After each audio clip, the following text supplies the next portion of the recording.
Hello friends, आप सबका welcome है मेरी YouTube channel English with Ayushi पर। और मैं हूं आयुषी। तो देखिए, आज की हमारी वीडियो का टॉपिक होने वाला है कंजंक्शन। और कंजंक्शन की ऐसी धमाकेदार वीडियो है कि इसमें जो भी मैंने कंजंक्शन ली है वो मोस्ट रिपीटेड कंजंक्शन होती है किसी भी एग्जाम में आने वाली। और ये कंजंक्शन आपको इतने इजीली क्लियर हो जाएंगी इस वीडियो में, आपको इस वीडियो के बाद कोई और वीडियो की ज़रूरत ही नहीं पड़ेगी।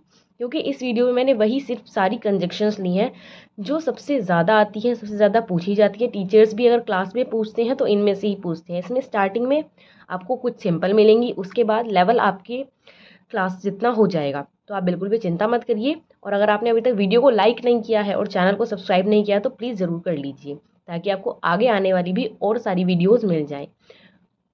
तो चलिए आज बात करते हैं कंजंक्शन की। सबसे पहले समझते हैं कंजंक्शन का क्या मतलब होता है। देखिए, कंजंक्शन का मतलब होता है a conjunction join two words, phrases, clauses and sentences. सीधी सीधी बात होती है कंजंक्शन की। कंजंक्शन किसी भी दो चीज़ को जोड़ने का काम करती है। उसमें हमारा क्या हो सकता है, कोई दो वर्ड्स भी हो सकते हैं, कोई दो फ्रेजेस भी हो सकते हैं, कोई क्लॉजेस भी हो सकती हैं और सेंटेंसेस भी हो सकते हैं। अब ये फ्रेजेस क्लॉजेस क्या होते हैं, इनके लिए मैं एक सेपरेट वीडियो लेकर आऊँगी। आपको टेंशन लेने की कोई ज़रूरत नहीं है। अभी आप जस्ट ये समझ लीजिए कि कंजंक्शन का क्या मतलब होता है। ये जॉइनिंग वर्ड्स होते हैं जो फ्रेजेस क्लॉजेस या सेंटेंसेस को जोड़ने का काम करते हैं और हमारी लैंग्वेज को, हमारी सेंटेंस को और ब्यूटीफाई करते हैं। चलिए अब धीरे धीरे करके समझते हैं एक एक कंजंक्शन को आगे। चलिए नेक्स्ट देखते हैं हमारी फर्स्ट कंजंक्शन कौन सी है, एंड। ये तो आपने सबने सुन ही रखा होगा। एंड हमारी सबसे ज़्यादा एवरग्रीन कंजंक्शन है और सबको आती है। देखिए इसका एग्जाम्पल क्या है, Ram and Shyam are my brothers. तो राम और श्याम ये दो क्या हो गए, किसी के नाम हो गए, कोई दो वर्ड्स हो गए आपको, जिसे किसने जोड़ा, कंजंक्शन ने। ये हमारे जोड़ने का काम करती है, कोई रिलेशन नहीं बताती, क्योंकि रिलेशन कौन बताता है, हमारा प्रेपोजिशन, जिसकी आपकी नेक्स्ट वीडियो आएगी। तो कंजंक्शन क्या काम करती है, दो वर्ड्स को जोड़ने का काम करती है। नेक्स्ट देखिए, I will go Delhi and Mumbai. क्या बोला मैंने, I will go Delhi and Mumbai. तो क्या जोड़ा है यहाँ पे इसने, दिल्ली एंड मुंबई। अब देखिए ये जोड़ने का काम कैसे कर रही है, मैं कैसे कह रही हूँ कि हाँ यहाँ पर ये जोड़ रही है। जैसे ये वाला सेंटेंस था, Ram and Shyam are my brothers. अगर हम इसे अलग अलग बोलेंगे, Ram is my brother and Shyam is my brother, तो अलग अलग सेंटेंस हुए। अलग अलग में हमें बहुत टाइम लगा, थे दोनों एक सेंटेंस, हमें एक ही बात बोलनी थी, इसलिए हमने उसे एक कंजंक्शन से जोड़कर उसे छोटा कर दिया और अपनी बात को इजीली एक्सप्रेस कर दिया।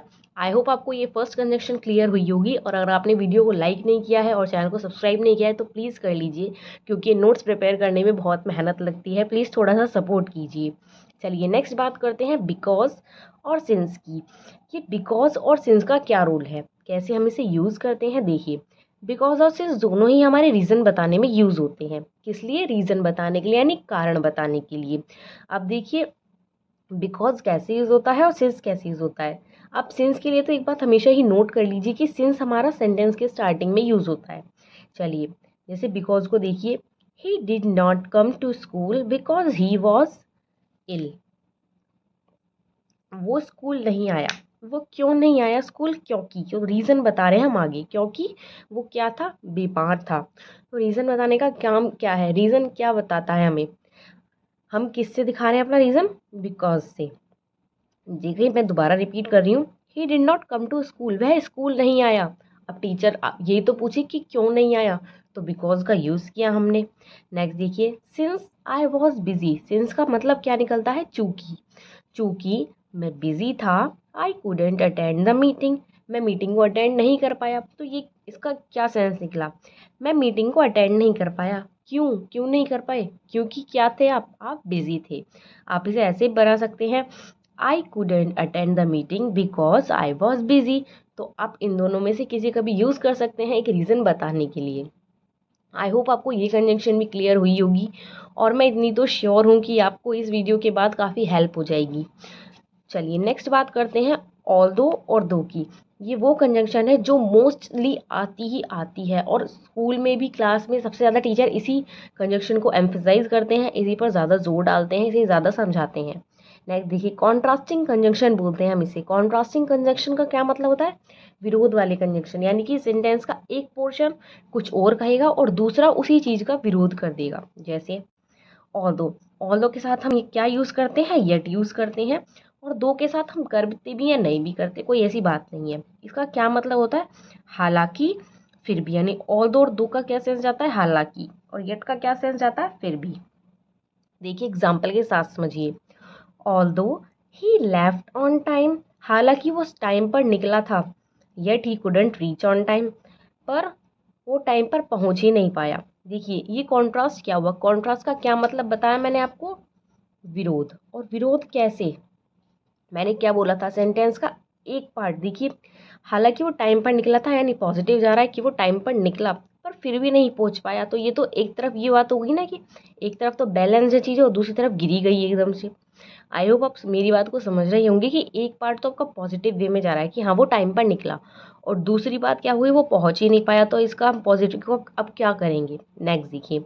दो ही वर्कड हार्ड, हालांकि उसने बहुत अच्छा, बहुत ज़्यादा हार्ड वर्क किया, क्या हो गया, वो फेल हो गया। तो हम इस हार्ड वर्क का क्या करेंगे, हार्ड वर्क तो हमारा सारा हो गया वेन में गया। देखिए इसका क्या मतलब हुआ, कॉन्ट्रास्ट हो रहा है, यानी एक पार्ट सेंटेंस का दूसरे पार्ट को काट रहा है। जैसे बोलते हैं ना कि ये पूरा एक पार्ट दूसरे पार्ट को इसलिए हटा रहा है क्योंकि एक पार्ट ने तो बहुत अच्छा काम किया, लेकिन इसके दूसरे पार्ट ने क्या कर दिया, पहले पार्ट को पूरा हटा ही दिया। आई होप आप मेरी बात समझ रहे होंगे। मैंने इन वर्ड्स का यूज़ इसलिए किया है ताकि आपको ये इजीली समझ में आ जाए। चलिए अब हम नेक्स्ट देखते हैं। नेक्स्ट है हमारी एज। एज का मतलब होता है जैसा या जैसी। जैसे he sings as I do, तो ही सिंग्स वह गाता है ऐसा, एज जैसे, आई डू जैसे मैं गाता हूँ या जैसे मैं करता हूँ। तो he sings as I do. Next देखिए, Hari behaved as his mother did, Hari ने क्या किया, हरी ने बिहेव किया जैसे उसकी मदर ने किया। आई होप आपको मेरी बात यहाँ भी क्लियर हुई होगी। He sings as I do मतलब यहाँ पे जैसे का सेंस आता है कि जैसे मैं गाता हूँ ऐसे ही, जैसे वह गाता है ऐसे ही मैं गाता हूँ। हरी ने वह कैसा बिहेव किया, जैसा उसकी मदर ने बिहेव किया। नेक्स्ट देखिए, लेस्ट। लेस्ट का क्या मतलब होता है, लेस्ट का मतलब होता है कहीं ऐसा ना हो कि। तो लेस्ट के साथ आपको एक बात नोट करनी है, हमेशा अपने माइंड में सेट कर लीजिए, ऐसे गोल्डन पॉइंट समझ लीजिए। लेस्ट अपने साथ एक शुड लेता है, मतलब हमेशा क्या लेता है, अगर वो किसी वर्ब का यूज़ लेगा तो वो किसका लेगा, हमेशा शुड का लेगा, इसके अलावा कुछ नहीं लेगा। या तो शुड का यूज़ करेगा ही नहीं, या फिर शुड ही लेगा, या इसके अलावा कुछ और लेगा ही नहीं। जैसे, और हाँ, लेस्ट का सेंस ही नॉट में निकलता है, इसलिए ये कभी नॉट भी नहीं लेता। जैसे कहीं ऐसा ना हो कि इसका सेंस ही किस में निकल रहा है, नेगेटिव में निकल रहा है, तो नोट तो कभी ये लेगा ही नहीं। अब एग्जाम्पल देखिए, गो fast लेस्ट you should miss the boat, बस जल्दी जाओ कहीं ऐसा ना हो कि बस को मिस कर दो। देखिए कहीं ऐसा ना होगा, यहाँ पे खुद ही सेंस आ रहा है। जैसे जल्दी जाओ कहीं ऐसा ना हो कि बस मिस हो जाए। Work hard लेस्ट you should fail, कठिन परिश्रम करो कहीं ऐसा ना हो कि तुम फेल हो जाओ। आई होप आपको लेस्ट का भी मीनिंग क्लियर हुआ होगा और मैं आपको समझा पा रही होंगी। नेक्स्ट देखिए, नेक्स्ट बात करते हैं नो सूनर और देन की। नो सूनर और देन बहुत मोस्ट रिपीटेड है, हमेशा आता ही आता है और ये एवरग्रीन है। देखिए नो सूनर और देन का हम कैसे यूज़ करते हैं। सबसे पहले ये भी एक गोल्डन पॉइंट है, इट टेक्स इन्वर्जन, ये हमेशा क्या लिखता है, इन्वर्जन। अब देखिए इन्वर्जन क्या होता है, मैंने यहाँ पर लिखा है नो सूनर, सबसे पहले वो कंजक्शन आ गई उठ के आपकी। नेक्स्ट देखिए, प्लस हेल्पिंग वर्ब आएगी इसके बाद और फिर आएगा सब्जेक्ट। मोस्टली हम क्या करते हैं, सब्जेक्ट और फिर हेल्पिंग वर्ब लिखते हैं, बट हमने इन्वर्जन की बात की है तो इन्वर्जन में क्या होगा, पहले हेल्पिंग वर्ब आएगी और फिर सब्जेक्ट आएगा। देखिए अब एक से एग्जाम्पल के साथ समझते हैं। No sooner had he entered the room then it began to rain. No sooner मतलब इसका मतलब मुश्किल से ही, वो जस्ट रूम में घुसा ही था, क्या किया था उसने, रूम में घुसा ही था, तभी क्या होने लगा, बारिश होने लगी। नेक्स्ट देखिए, no sooner had he open the book, मुश्किल से ही उसने बुक खोली ही थी, तभी देन क्या होने लगा, देन क्या हुआ, हिज मदर कॉल्ड हिम, उसकी मदर ने उसे बुला लिया। देखिए मोस्टली आप देखेंगे कि जो टीचर्स होते हैं स्कूल में वो हैड का यूज़ कराते हैं। मैंने भी बहुत सारी बुक्स में देखा है हैड का यूज़ होता है नो सूनर के साथ, और दूसरे सेंटेंस में देन के साथ क्या जाता है, पास्ट इंडेफिनिट जाता है। तो आप इस स्ट्रक्चर को भी फॉलो कर सकते हैं। चलिए अब हम नेक्स्ट की बात करते हैं। नेक्स्ट है हमारा सो दैट। सो दैट का मतलब होता है ताकि, यानी कि क्या बताता है, ये पर्पस बताता है।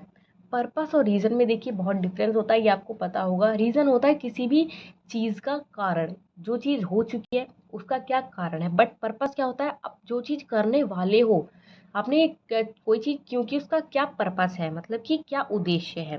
नेक्स्ट देखिए, ही वेंट देयर, वह वहाँ गया, so that he could see him, वह वहाँ गया, वह वहाँ क्यों गया, ताकि वो उसे देख सके।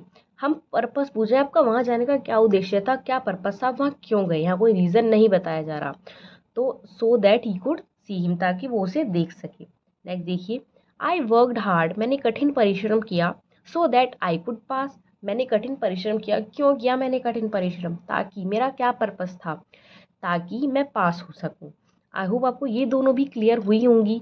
और प्लीज़ हमें थोड़ा सपोर्ट कीजिए, वीडियो को लाइक कीजिए और ज़्यादा से ज़्यादा शेयर कीजिए और चैनल को सब्सक्राइब भी कर लीजिए, ताकि आपको आने वाली सारी नोटिफिकेशंस मिल जाएं। नेक्स्ट बात करते हैं हमारी सो की। सो का क्या मतलब होता है, सो का मतलब होता है इसलिए।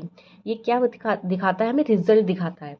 देखिए रिजल्ट कैसे दिखाता है, एग्जाम्पल के साथ समझेंगे, बहुत इजीली क्लियर हो जाएगा। He worked hard so he succeeded, उसने कठिन परिश्रम किया इसलिए वह क्या हो गया, सक्सीड हो गया, यानी कि सफल हो गया। वहां पीछे हमने क्या देखा था, पर्पस देखा था कि कठिन परिश्रम किया ताकि वो पास हो सके, वहां रिजल्ट नहीं आया था, यहाँ पर रिजल्ट आ गया, उसने कठिन परिश्रम किया इसलिए वो पास हो गया, सफल हो गया। ही हैड डीप नॉलेज, उसके पास डीप नॉलेज थी, इसलिए he could solve the questions, वो सभी क्वेश्चंस को सॉल्व कर पाया। तो क्या रिजल्ट निकला, उसे बहुत ज़्यादा डीप नॉलेज थी, इसलिए उन्हें सारे क्वेश्चन को इजीली सॉल्व कर दिया। तो हमने यहाँ पर सो का क्या देखा, यूज रिजल्ट के सेंस में। आई होप आपको समझ में आ रहा होगा। नेक्स्ट देखते हैं अनलेस। अनलेस का क्या मतलब होता है, अनलेस एक कंडीशनल कंजंक्शन है हमारी, जो हमें कंडीशन बताती है, और इसका क्या सेंस निकलता है, जब तक। और इसमें आप एक नोट कर लीजिए गोल्डन पॉइंट, अनलेस वाले सेंटेंस में, यानी जिस सेंटेंस में अनलेस का यूज होता है उसमें नोट का यूज कभी भी नहीं होता, क्योंकि अनलेस खुद ही किसका सेंस देता है, नॉट का सेंस देता है, जब तक नहीं। तो अनलेस खुद नॉट का सेंस देता है, तो हम जैसे अनलेस यू वर्कड हार्ड, तो अनलेस जिस सेंटेंस में यूज हुआ है उसमें हम नॉट का यूज कभी नहीं करेंगे। हाँ दूसरे सेंटेंस में हो जाएगा जो उसके बाद दूसरा सेंटेंस स्टार्ट हो रहा है। अब एग्जाम्पल देखिए, unless you work hard you will not succeed, जब तक तुम कठिन परिश्रम नहीं करोगे तुम सफल नहीं होगे। तो हमने क्या देखा, जब तक तुम कठिन परिश्रम नहीं करोगे, क्योंकि अनलेस किसका सेंस देता है, नॉट का सेंस देता है, तुम सफल नहीं होगी। नेक्स्ट देखिए, अनलेस ही गोज, जब तक वह नहीं जाएगा, I will not attend the meeting. तो एक कंडीशन रख दी कि जब वह जाएगा मतलब मैं तभी पार्टी अटेंड करूंगा, अगर वो नहीं जाएगा तो मैं पार्टी अटेंड नहीं करूंगा। तो इसमें हमारी कंडीशनल आ गई, क्योंकि अनलेस हमारी क्या है, कंडीशनल सेंटेंसेस होते हैं। तो यहाँ पर क्या बताते हैं, वो कंडीशन बताते हैं, मतलब कि तुम जब भी सफल होगे जब तुम कठिन परिश्रम करोगे, मैं जब भी पार्टी को अटेंड करूंगा जब वह जाएगा। चलिए नेक्स्ट देखते हैं अंटिल। अंटिल भी सेम कंडीशन बताता है, इसका सेंस भी जब तक नहीं में ही आता है। और इसमें तो कंडीशन की बात की थी, इसमें ये टाइम वाली कंडीशन बताता है। कैसे, until he comes I will wait, जब तक वह नहीं आता मैं वेट करूंगा, यानी उस टाइम तक, जिस टाइम तक वो नहीं आएगा, 2 घंटे हो, 3 घंटे हो, 10 मिनट हो, 15 मिनट हो, तो इसमें क्या बोला, जब तक वह नहीं आता मैं उसका वेट करूंगा। तो यहाँ पर क्या बताती है, एक ड्यूरेशन बता दी, एक टाइम बता दिया। I can not wait until the school gets out for the summer. देखिए मैं बिल्कुल भी इंतज़ार नहीं कर सकता जब तक स्कूल की छुट्टियां नहीं पड़ती, यानी समर वेकेशन जो होते हैं जब तक वो नहीं होते मैं बिल्कुल इंतज़ार नहीं कर सकता। तो उसके लिए भी एक टाइम पीरियड है, मान लीजिए फेब में है आप, तो 2 महीने 3 महीने की, हाँ मैं इंतज़ार नहीं कर सकता समर वेकेशंस का। आई होप आपको ये भी क्लियर हुआ होगा। और यहाँ पर हमारी कंजंक्शन अब खत्म होती है, और मैंने यहाँ पर 10 मोस्ट इंपॉर्टेंट कंजंक्शन ली थी। आई होप आपको समझ में आई होंगी, और अगर आपको प्लीज़ समझ में आई हो तो प्लीज़ वीडियो को लाइक करें, ज़्यादा से ज़्यादा शेयर करें, और अगर आपने चैनल को सब्सक्राइब नहीं किया है तो प्लीज़ चैनल को सब्सक्राइब करें। अब मैं अपनी नेक्स्ट वीडियो में आपके लिए प्रीपोजिशंस लेकर आऊँगी, जहाँ पर इससे भी एकदम बहुत ज़्यादा धमाकेदार वीडियो होगी, जहाँ पे आपको इजीली सब कॉन्सेप्ट क्लियर हो जाएंगे, और इसमें भी क्लियर हुए होंगे कॉन्सेप्ट, मैं श्योर हूँ, डेट श्योर हूँ मैं, आपके कॉन्सेप्ट इसमें भी क्लियर हुए होंगे। तो चलिए अब मिलते हैं नेक्स्ट वीडियो में, और पढ़ते रहें मेरे साथ, और सब्सक्राइब कर लीजिए जल्दी से English with Ayushi. Thank you.